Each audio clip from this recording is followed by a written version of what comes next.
A man is sitting in his car in a Texas parking lot, writing a check. Late shift just ended, nothing unusual about the night. In about a minute, he's going to look up, see two boys standing at his window, and realize something about them is wrong in a way he won't be able to explain for the rest of his life.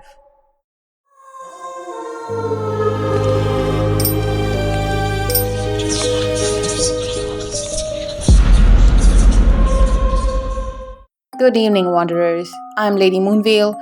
Pull up a chair. This one's going to stay with you. Most of what we cover here has no clear beginning. This one does. We know the exact night, the exact parking lot, the exact man. That's what makes what happened afterward so strange. Abilene, Texas, January 1996.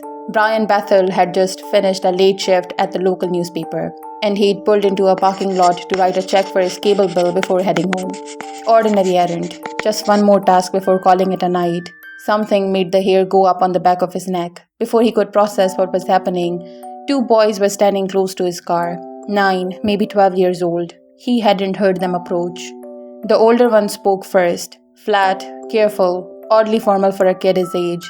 They needed a ride to their mother's house, just to grab some money, so they could catch a late showing at the theater across the lot. Small problem. But that particular movie had started 45 minutes earlier.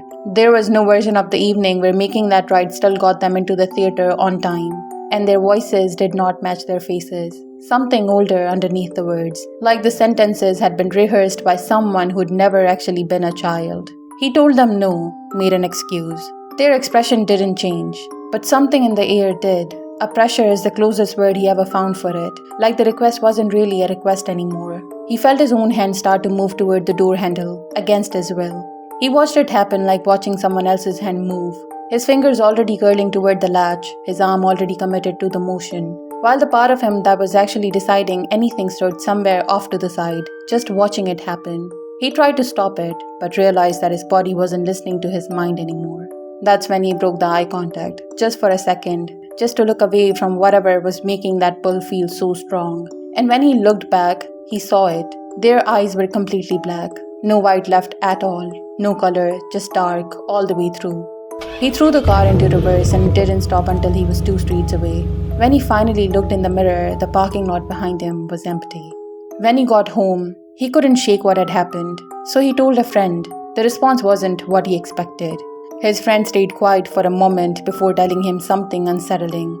2 days earlier, he had experienced something almost identical in Portland, Oregon, where he had stopped on a dark road to help a boy who looked lost, only to realize once he'd pulled over that 2 more children were already standing near the car, close enough that he hadn't heard them arrive either. Same shape, same wrongness in how they spoke, which gave him the chills, and sensing the danger, he drove off without finding out what they wanted. The same way Bethel had. 2 men, 2 states, the same story, told the same week, by 2 people who had every reason to trust each other and no reason at all to have made it up together. Bethel posted his account to a small mailing list not long after it happened. A couple of years later, it resurfaced on early internet forums, then spread out from there. Paranormal sites, message boards, eventually podcasts and video essays. By 2012, it had grown enough that a paranormal investigator named David Weatherly put together an entire book of cases from around the world. Different countries, different decades, all describing the same shape of encounter. A journalist named Jason spent years afterward tracking how the reports kept spreading and kept noting the same thing every time. However far a news story traveled from Abilene, the details that mattered never seemed to drift. But here's the part that should be simple, but isn't. If this legend really did start with one man's account, you'd expect every version that came after it to look like a copy of it. Same setting, same phrasing, same details, worn down slightly with each retelling the way rumors usually do. They don't all look like copies. People who'd never read Bethel's post in different countries describe details he never wrote. Children who go quiet the moment you refuse them, who never simply barge in, who seem to need you to say yes before anything can happen. The same pattern shows up at doors too, not just cars.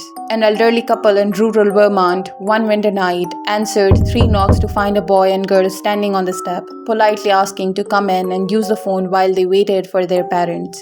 And just like grandparents would, they let them in. People do that, especially with children, especially in the cold. The kids sat quietly on the couch, didn't touch anything, didn't ask again for the phone. The couple's cat wouldn't come anywhere near the living room the entire time, pressed itself into a corner of the kitchen and stayed there, tail low, watching the doorway. Nothing violent happened. That's almost the strangest part of it. The children simply sat and watched, and after a while they said they needed to go, and left the way they'd come. The couple couldn't explain afterward why the whole thing had felt so wrong, just that it had, the entire time the kids were there. But the older couple mentioned a heaviness in their home from that time onwards, till the day they passed. Other stories follow the same shape with a colder ending. Someone alone at night, a knock, a child at the door asking to use the phone, a refusal, and this time the request doesn't stay polite. The voice sharpens. The pressure Bethel described in his car shows up again, except now it's aimed at a closed door instead of a window. In every version though, one detail never changes. They ask. They don't just come in, except once.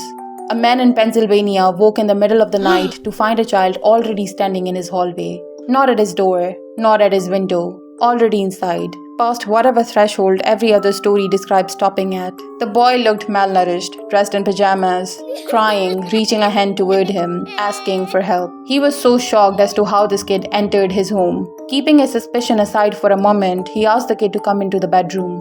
The boy wouldn't move, just kept crying, kept reaching, standing exactly at the bedroom doorway without crossing it. "I can't come in," the boy said finally. "The man won't let me." He never explained who. There was no one else visible in the hallway. Nothing the man could see. No shadow, no second figure. Just the boy stuck at that second threshold, repeating himself. The man got out of his bed and went past the boy to check who this man was. When he looked back at the boy, the spot where he stood was empty. No boy, no sound of anyone leaving, no door swinging shut, nothing. He checked the rest of the house anyway, room by room, telling himself he only wanted to be sure. Nothing was out of place, nothing had been touched. When he came back to the spot in the hallway where the boy had been standing, at that exact threshold, he stopped. For just a second, he was certain someone else was standing there too, off to the side, at the edge of what he could actually see head on. By the time he turned to look at it directly, there was nothing there at all. He never saw the boy again. He never found out who the man was supposed to be. He also never quite managed to convince himself afterward that he hadn't seen him too. Before we decide what these encounters might have been, there are a few possibilities worth taking seriously. The simplest explanation is that this is exactly what it looks like. A single, well-told story that spread at just the right moment in the internet's early history to become a shared template. Bethel's account was detailed, and it appeared just as message boards and early websites were making it easier than ever for stories to spread. Once enough people had read the original story, it isn't surprising that later reports began to echo it. That's simply how stories travel. That's exactly how stories turn into legends. There's a medical answer too. A real eye condition called mydriasis, where the pupil dilates far beyond normal, or aniridia, a total absence of the iris, can genuinely make someone's eyes look almost entirely black. That makes sense for a single case. What it doesn't explain is the pattern. Nearly every version of this story describes the same black eyes. If these are unrelated encounters with ordinary children, you'd expect plenty of reports where the eyes looked completely normal. Instead, the black eyes are almost always there. There's another possibility too, less supernatural, but perhaps more unsettling. Throughout history, children have been used in real scams and crimes because they're far less likely to raise suspicion. Most people are far more willing to open a door for a frightened child than for an adult stranger, or something older is at work.